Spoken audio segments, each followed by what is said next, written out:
What's up, Alpha Sports fam, and welcome back to another deep dive into the thrilling world of Formula One. If you love fast cars, strategic battles, and a bit of controversy, you're in the right place.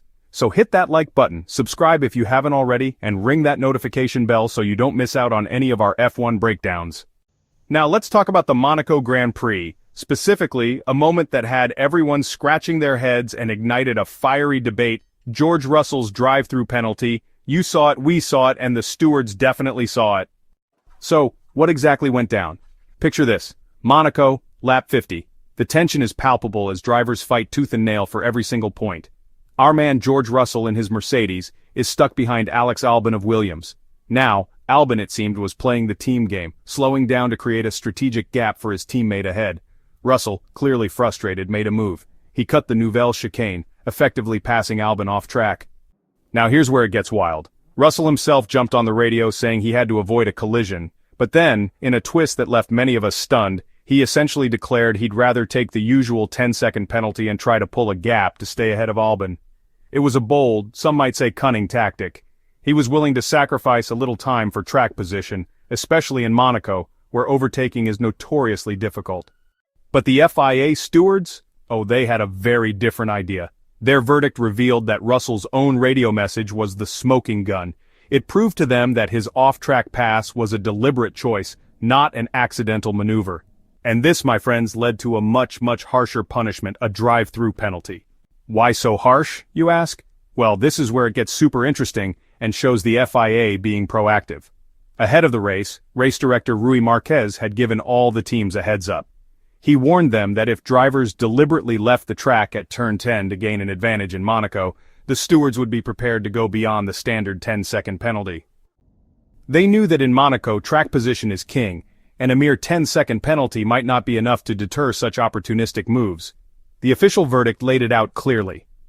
Car 63 left the track at turn 10 and overtook car 23. He did not give that position back and maintained his track position. And then the kicker: it was clear from the radio message where he said that he would take the penalty that the overtake was done deliberately. This pre-race warning combined with Russell's own admission was the key to the increased penalty. What a fascinating insight into the mind games and rule interpretations in F1. This wasn't just about a penalty, it was about preventing drivers from exploiting the unique nature of the Monaco circuit. And here's an interesting side note. Russell's Mercedes teammate, Andrea "Kimi" Antonelli, tried a very similar move on Albon on lap 52. But seeing what had just happened to Russell, his race engineer was quick to tell him to give the position back. Smart move by the team, learning from their earlier mistake. Ultimately, this penalty compounded an already challenging weekend for Russell, who finished 11th. Antonelli ended up 18th after another late stop. Both drivers had struggled in qualifying, with Antonelli in 15th after a Q1 crash and Russell 14th due to an electrical issue. Now you might remember that the 10-second penalty for leaving the track and gaining an advantage was actually increased from 5 seconds after last year's Miami Grand Prix. Remember Kevin Magnussen, who racked up 3 10-second penalties for repeatedly leaving the track but still managed to hold off Lewis Hamilton, helping his teammate Nico Hülkenberg get into the points. That's the kind of scenario the FIA is clearly trying to prevent with these stricter interpretations.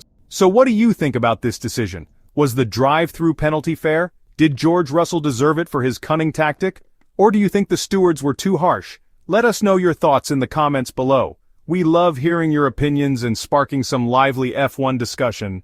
Don't forget to like this video, subscribe to Alpha Sports for more exclusive F1 content, and hit that notification bell so you're always in the loop. This is Alpha Sports signing off. See you next time.